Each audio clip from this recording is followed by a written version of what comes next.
I just woke up. I used to fear these moments, but now I value them as the perfect freedom. I see so much more when I don't know what I'm looking at.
There was a secret chord that David played and it pleased the Lord.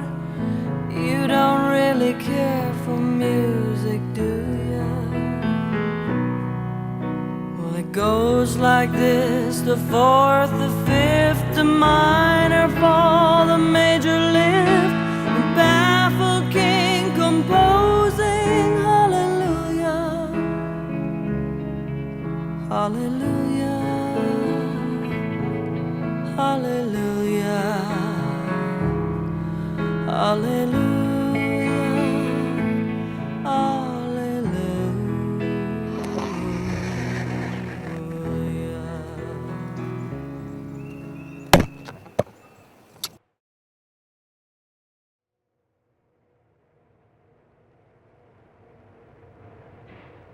This is not so much a film about Will Hindle, or perhaps it is, as it is a film to explain the effect that Will had on other filmmakers, like me. Not that his films, like WATERSMITH here, were not appreciated by the general viewer. They were. But because above all, in my opinion, Will Hindle was a filmmaker's filmmaker, a powerful image smith, an overlord in this kingdom of shadows. And this film is my attempt, my way, of trying to understand where this power came from.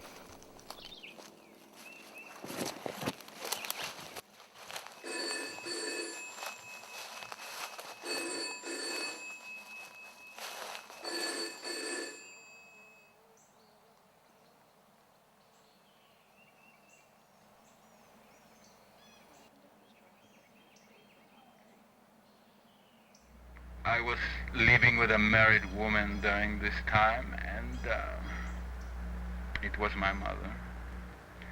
And it was very, it was a sort of as if you were living at home, and it was very unusual.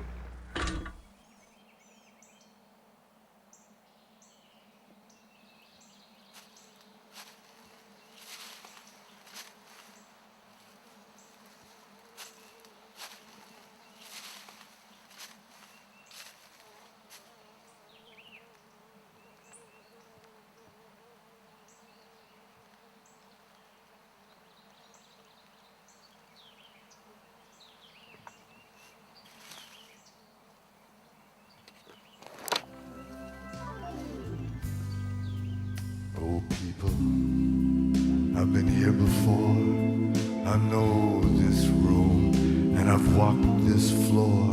You see, I used to live alone before I knew you. And I've seen your flag on the marble arch. But listen, love is not some kind of victory march. No, it's a cold and it's a very lonely hallelujah. Hallelujah.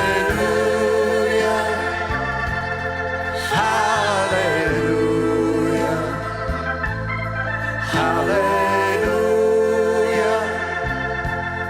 Hallelujah.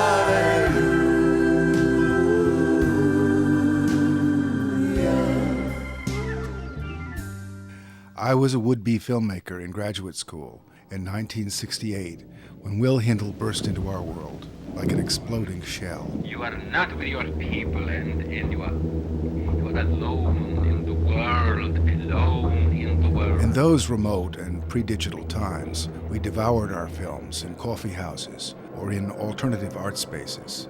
Showings were a valued social event. In March, some of us would make the pilgrimage to Ann Arbor, Michigan, where we watched a week of underground, alternative, avant-garde films. We hung out, got to know each other, we took some drugs, we got laid. I've got to beware. I think it's time we stop. Children, what's that sound? Everybody look what's going down. These were days when the aging 16mm film equipment available to a penniless art student was primitive and endlessly awkward. Everything is digital now. Back then, it was all gears and pulleys, and Will loved it. He used what served him, and he dropped what didn't. The best of Will's films were shaped by the difficulties he encountered, and it was exactly this mindset that he carried into his classroom.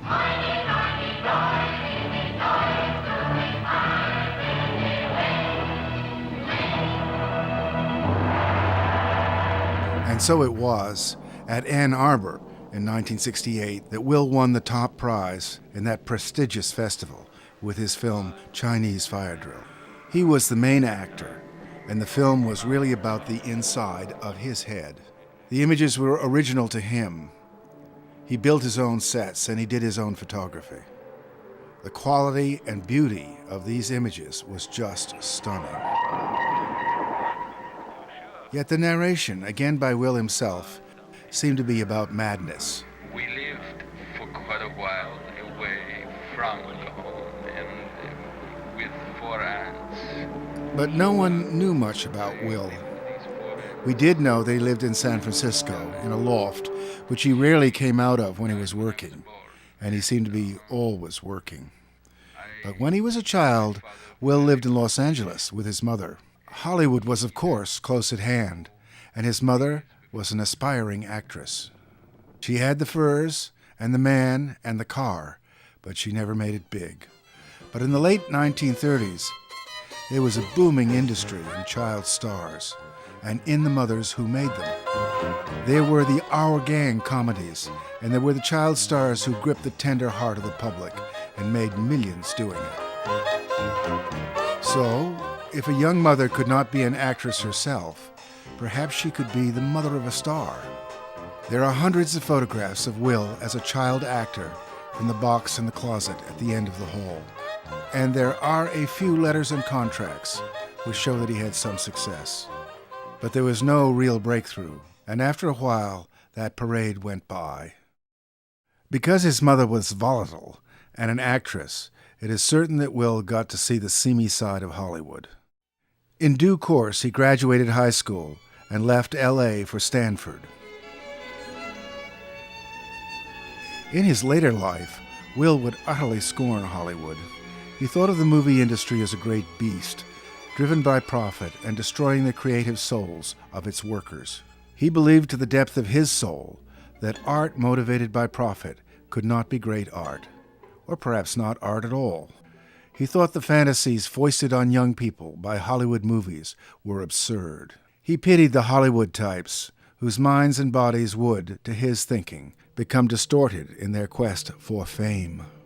In 1969, when he won the prestigious American Film Institute Prize to make a new film, he disappeared for months. His nearest neighbor knew he was alive only because he picked up the Chinese food when it was delivered to the door.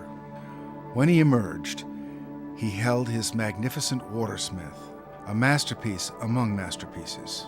It is a symphony of images in the sense that a musical symphony is made up of harmonious and contrasting notes. It was an outgrowth of the wordless symphony film movement, pioneered in the 1920s and 1930s by artists like Joris Ivens.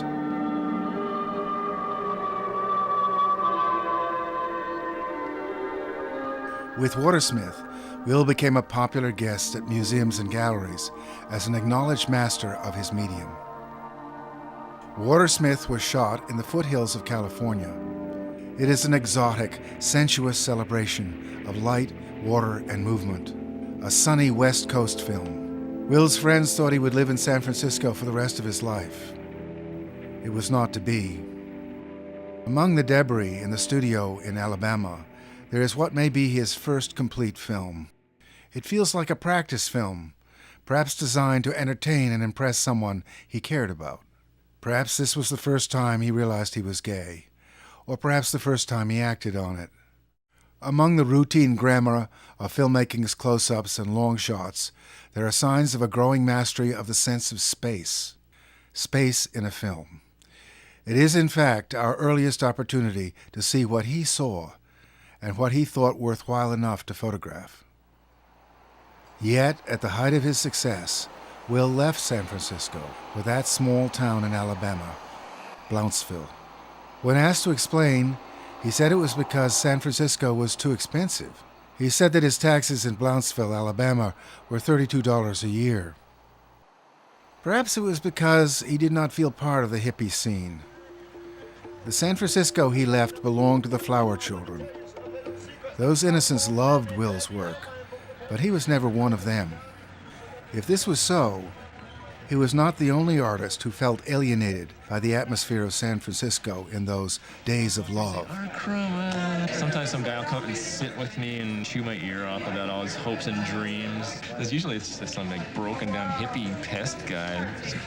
You know, it's never like a beautiful young 20-year-old girl or nothing. You know? Will was one of those artists revered by the hip crowds, but who was, himself, ill at ease amongst hippies. Perhaps he was leaving behind a failed love affair.